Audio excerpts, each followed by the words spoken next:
டக்குன்னு நீங்கள் சாமிகிட்ட கேட்காதீங்க. அது சரியாக தப்பான ஒரு நோட்டில் டைரியில் எழுதி அதை கேளுங்க. அப்போ தான் உங்களுக்கு கிளாரிட்டி கிடைக்கும். ரெண்டாவது விஷயம், இந்த கேள்வியை வேறு யார்கிட்ட நீங்கள் கேட்கலாம், யார்கிட்ட வேணால் கேட்கலாம். முதல்ல உங்களோட இன்வெஸ்டர்கிட்ட கேட்கணும், உனக்கு என்ன வேணும், என்ன ரிட்டர்ன் வேணும். நீங்கள் தெளிவாக பேச ஆரம்பிங்க. நிறைய பேர் பிளா பண்ணுறாங்க. பிஸ்னஸ் பீப்புளுக்கு வந்து ஒரு தெளிவு இருக்கணும், கிளாரிட்டி இருக்கணும். யார்கிட்ட பேசினாலும் உங்களை விட தெளிவாக யாரும் பேசக்கூடாது. புரியுதா? ஃபர்ஸ்ட் விஷயம் என்ன, உனக்கு என்ன வேணும் அப்படின்ற கேள்வி நான் உங்கள்கிட்ட கேட்டேன். அதை எழுதுனீங்க, யூனிவர்சிட்ட கேட்டீங்க. இப்போ நம்பர் 1 உங்கள் இன்வெஸ்டர்கிட்ட கேளுங்க, உனக்கு என்ன வேணும், எவ்வளோ வேணும், எப்படி வேணும். ரெண்டாவது உங்கள் வெண்டார்ஸ்ட்ட கேளுங்க, உனக்கு என்ன வேணும், எப்படி வேணும், எவ்வளோ வேணும், எப்போ வேணும். அடுத்தது அப்படியே உங்களுடைய கஸ்டமர்கிட்ட கேளுங்க, உங்களுக்கு என்ன மேடம் வேணும், உங்களுக்கு என்ன சார் வேணும். இந்த மாதிரி நீங்கள் கேட்டிருக்கீங்களா? இதை எல்லாத்தையும் கேளுங்க. உங்கள் குழந்தைகிட்ட கேளுங்க, உங்கள் மனைவிட்ட கேளுங்க, உங்கள் கணவன்கிட்ட கேளுங்க, அப்பா அம்மாட்ட கேளுங்க, எல்லாத்தையும் கேளுங்க.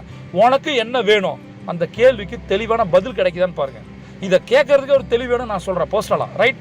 அடுத்தது உங்களோட டீம்கிட்ட கேளுங்க, உங்களோட ஸ்டாஃப்கிட்ட, உங்கள் டீம் மெம்பர்ஸ்கிட்ட கேளுங்க,